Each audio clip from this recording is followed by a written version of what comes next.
So today is such a beautiful day. So I made this video in Cantonese yesterday, and I just think I should say something about this topic in English. The video I made yesterday was anti-Asian discrimination. And yes, some people said, well, I heard from a lot of media, from YouTube or from some Hong Kong media, saying that if you immigrate to Canada or UK, you're second-class citizens. There's a lot of anti-Asian sentiment and discrimination there. Look at all those people being beat up in the streets.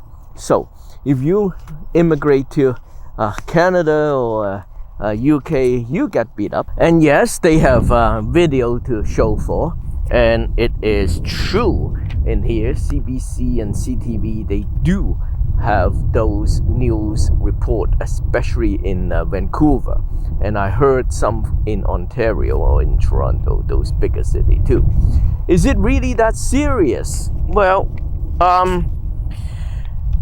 I said it in my other videos. There are good people and there are terrible people, both in this society. So it's really difficult to say. In my other video, I chat with Pastor Matt Thomas.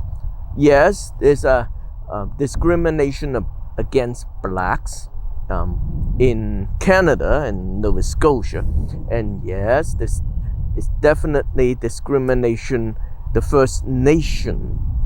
There is a history of that. It is true. We cannot avoid these instances. And yes, there are Asian faces being beat up in bus stops and all that, and there are cases. So it is true. For me in here, instead of focusing on the bad instances happen in this round during this pandemic, my experience in the 1990s, late 80s, 90s, and year 2000 on good things happen in this society. What I'm talking about are adoptions. I have many friends, all white Canadian couples. During the late 80s, 1990s, and year 2000, they would like to adopt some of the babies, girls, primarily from mainland China. And I help them to translate some of the documents, letters that they have to write, and forms and reports and all that, either into English or into Chinese. All they want at that time was to adopt a baby girl from China, and they spend a lot of their money, time, and effort in order to do so. They went to China, pick up the baby girl, and they were so glad. They became a new parent for the girl. Many actually of those couples that I know, or I translated papers and documents, not that they do not have their own children. Some of them don't, but a lot of them, they already have children. And some are already grown-up children. I remember the church that I was attending at the time. They led a group of these parents who adopted baby girls from China to have a monthly gathering in their hall. So I peek in sometimes during the meeting, and there are at least 30 to 40 couples of babies gathering in a huge room, and they're all white Canadian couples. One strange thing that I noticed was there was no Chinese couple adopting Chinese babies or babies from China, or white couples adopting Chinese baby girls. And I later on I was talking to some of my friends from Hong Kong or China immigrated to Canada, and they all of them say these white couples, how foolish they are, adopting some baby girls who they didn't even know who their birth parents are, and they have to use all the effort, their money, and all that to raise somebody who's not even their blood, nor their tribe. And they just could not understand why. What's their motive behind it? Some of these Chinese from Hong Kong or mainland China I talked to, they said when they die, their inheritance will be shared among somebody not their own blood.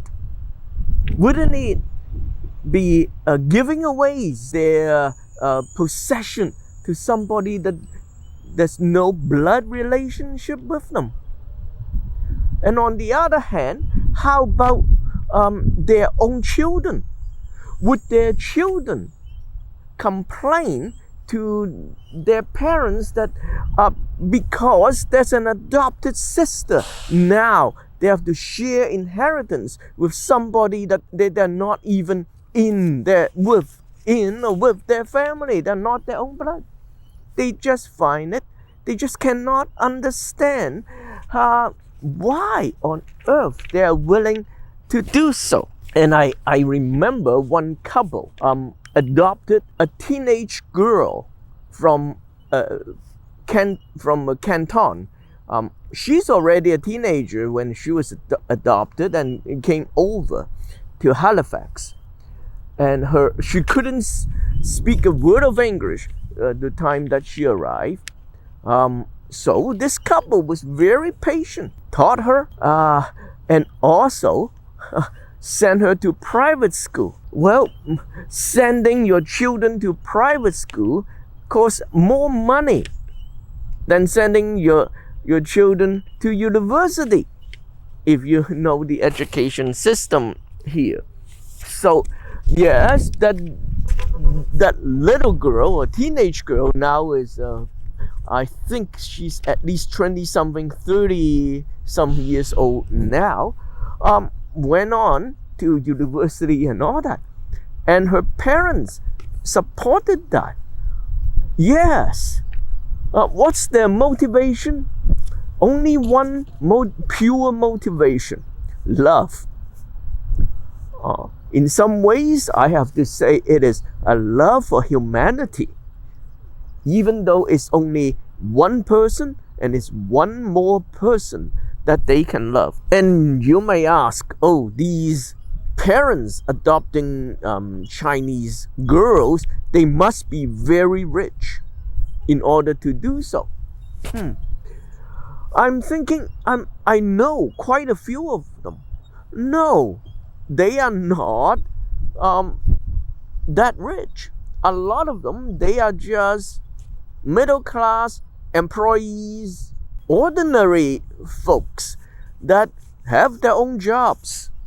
So they're not any big business owners or multimillionaire. No, they're very ordinary people. It's strange for these people who cannot understand the reason why these parents adopting Chinese girls, baby girls, their first thing that came to their mind is money, and costing money. And it seems that is the only thing that they focus on. And I can understand new immigrants arriving in Canada. Yes, they do have to make a living. They do have to make money to survive here. But it seems many of those making money becomes their primary objective, which is quite sad. And a lot of them, and I listen to some phone-in talk shows of these Chinese immigrants, and they said, well, moving to Canada, one thing that they cannot see is in Canadian is so left wing. They talk about big love. This kind of mentality they can never understand. Little that they know, it is because of this so-called left wing mentality that they can come here for many people. Yes, we do have to learn about another culture and how learn about equality, learn about human rights.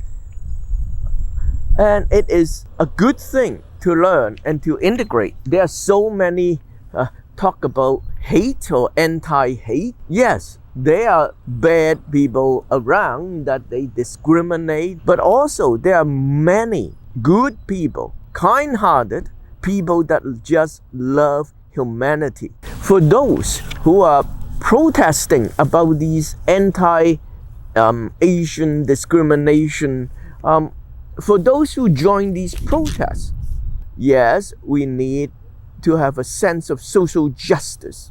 A lot of these people organizing this, let me ask again, what is their motive? Is it for social justice, or they have some other political agenda that they need to fulfill? Do not let people fish in troubled waters. Do not spread hate. If we look back, why on earth there are so many Chinese babies being adopted into North America? Well, it's because of the one-child policy. Some parents, because of their culture and tradition, they do not like girls because traditionally women has no right to inherit anything. They cannot carry their family name. So that is why a lot of parents in China, because of this culture and tradition, because of one child, they rather have a male to inherit the name. So they will treat women or baby girls as trash, give it away, put it into orphanages. So we have to understand that is the source of these adoption trend during the 80s, 90s, and early 2000s. I hope that this trend will not repeat. That's the end of it. Also in the Chinese language, the maternal grandparents or the grandchildren, if it is from the mother side, there's a particular term for it.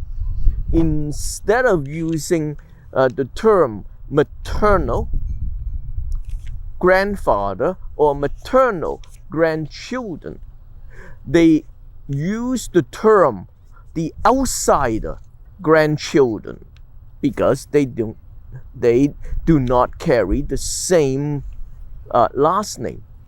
So the term for maternal grandchildren is outsider grandchildren. Traditionally, they have no right to inherit. They do not have the inheritance right. The term just means you are an outsider. You are not my tribe. You don't carry my family name. And that is why this kind of terminology and mentality exists. In many ways, I find it demeaning of being called an outsider grandchild. But that's the term. And we have to think about, instead of calling somebody just because they don't carry the same last name or inherit the same last name.